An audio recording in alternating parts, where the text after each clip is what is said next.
That prayer in the mud, Sir Criston Cole reciting the names of the 7 over an army he has already counted as dead.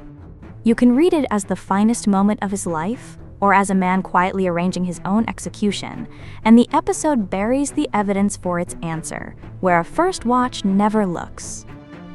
5 episodes into Season 3, Ryan Condal's Fire and Blood adaptation has never let a battle begin this quietly. So before you write his eulogy, answer the only question that matters. Is Criston Cole's last stand courage or surrender? House of the Dragon just spent an hour marching Criston Cole toward his death, and the only body it shows you is the one in another man's nightmare. What you likely missed is that the episode already answered whether his last stand is courage or surrender, and it hid the answer inside a prayer. Trapped in the lowlands, with the river crossings gone and the rivermen closing in, Cole abandons his lifelong role as a servant to highborn masters and resolves to meet the enemy head-on, to die as the realm's greatest warrior. Then the prayer starts, and the episode stops being about one night in the woods. Cole invokes the maiden, the warrior, the smith, and the crone, and the camera answers each god with someone else's disaster. 2 queens trapped in the dark beneath the castle, a prince consort staring at a table of corpses. The last god named is the Stranger, and that is the tell. Cole's charge only reads correctly if you clock that the show has spent 2 seasons dismantling him, one failure at a time. This is the Kingmaker. He placed the crown on Aegon's head in the dragon pit, and every horror since has flowed downhill from that ceremony. As Lord Commander, he lost Prince Jaehaerys to assassins inside his own walls, then handed the shame to Sir Eric Cargyle and ordered him to Dragonstone on a suicide mission, a death charge prescribed as a cure for dishonor. Remember how that ended? Eric dead by his twin's blade, and Eric on his own sword moments later, the last time Cole prescribed a glorious death to fix a failure. At Rook's Rest, he wandered a scorched field where dragons had made soldiers irrelevant, and when he paraded Meleys' severed head through King's Landing, the small folk did not cheer, they recoiled from a dead god. This season, he has been telling Gwaine Hydar that the war is doom and ruin and the men fighting it are turning into beasts. Now the campaign has curdled into a chess game he is losing. He burns the river crossings to stall the winter wolves. The Northmen turn his own tactics against him, and one night, ambush later, his host is bleeding and cut off from any retreat. And here is the detail that decides the whole question. Gwaine offers him a way out, a return to Tumbleton, and an honored place in Hightower service. Cole hears the offer, looks at the broken bridge behind him, and chooses the charge. Whatever this is, it is not a man out of options, it is a man refusing the one he was given. The prayer sequence is a dramatic irony machine, and it runs on the gap between what Cole asks for and what the episode cuts to. He asks the maiden for vision while Alicent and Helena feel their way through the Red Keep's tunnels, behind a hidden door Helena finds because she has always read the castle's secret rhythms better than her mother. He asks the warrior for resolve while Daemon stalks Harrenhal alone with a torch and dark sister drawn, calling Sir Luther Largent's name into a silence that never answers. He asks the smith for strength as the women heave a blocked passage open, and the crone for light as their route dead ends in fallen masonry, a cat hisses, the lantern drops, and the dark takes them whole. Then comes the stranger, and the show plays its hand. Daemon walks into a hall scrawled with a feast for traitors, a long table of mangled corpses, and the camera holds on one gutted body in a dark cloak, staged to read as Cole himself. The episode never films Cole's battle. It films his death in advance, inside the head of the man who hates him most. Book readers should feel a specific chill here.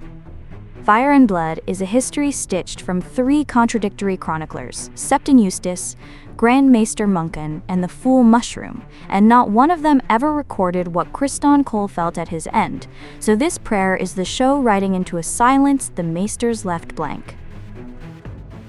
3 readings of the charge survive first contact, and the episode arms each of them before it picks a side. The first says, this is the only ending a servant can own. Cole has spent his life executing other people's decisions, Alicent's coup, Aegon's crown, the council's wars, and dying in his own service is the one act nobody ordered. That reading stands on what the episode shows outright. Gwain's offer of sanctuary is on screen, and so is Cole's refusal, which means he chose death over a way out, not death over nothing. The second says it is despair wearing armor, guilt-seeking punishment for the commander who lost a prince, spent the Cargill twins to cover his failure, and has narrated the war as doom and ruin since Rook's Rest. The episode implies that one, rather than stating it, nobody says the word guilt, but the camera keeps returning to Cole's hollowed face and lets his own record do the accusing. Where it falls short is the ceremony. A man merely punishing himself does not gather his soldiers into a circle and give his death a liturgy. The third reading goes widest. The prayer is not about Cole at all. It is the episode's thesis, and the stranger is collecting everyone this crown has touched. Alicent, Helena, Daemon, even Aegon throttling a mocker in the mud to feel like a king for 10 seconds. Nothing on screen confirms that yet, but every clue points one way. The editing deliberately spreads Cole's prayer across all three storylines, and Daemon's vision drags the war's dead to one table. That is informed speculation about where this season is aimed, delivered by the show's own cutting.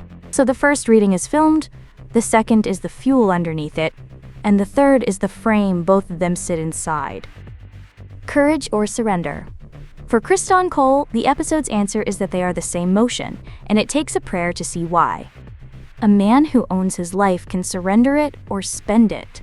Cole never owned his. He leased it out, to Rhaenyra's bedchamber, to Alicent's cause, to Aegon's crown, and every lease came due in someone else's blood. The charge is the first act of his life with his own name on it, which makes it courage, and the thing he chooses with that freedom is annihilation, which makes it surrender. The show will not even let him have it clean. A body staged as his appears in Daemon's nightmare before any battle reaches the screen, so his one self-authored ending is already set dressing in another man's haunting. That is the arithmetic this season runs on everyone who reaches for power. Rhaenyra has taken the city and hardened into the ruler she once condemned. A mutilated Aegon flees into hiding, and the knight who lifted Aegon's crown is already staged among the dead at Daemon's feast for traitors. Criston Cole's last stand is courage bought with everything he has left, and surrender dressed in the only dignity he was ever allowed to keep. The stranger takes both coins, and the war does not check which is which. Strip away the prayer and the poetry, and that charge still refuses to sit still, because the same 60 seconds read completely differently depending on whether you believe a man who only ever obeyed can actually choose his own death. I have made my case, but the episode plants real evidence on both sides, and that is deliberate. This show wants the argument to outlive the character. So it is your call now, courage or surrender. Put your verdict in the comments and defend it, because the best argument down there is going to shape how I read the rest of this season. Make sure to subscribe so you never miss our deep dive into the latest secrets from Westeros each week. Comment below. Is Daemon's vision at Harrenhal a true prophecy, his own guilt, or Alice Rivers bending his mind?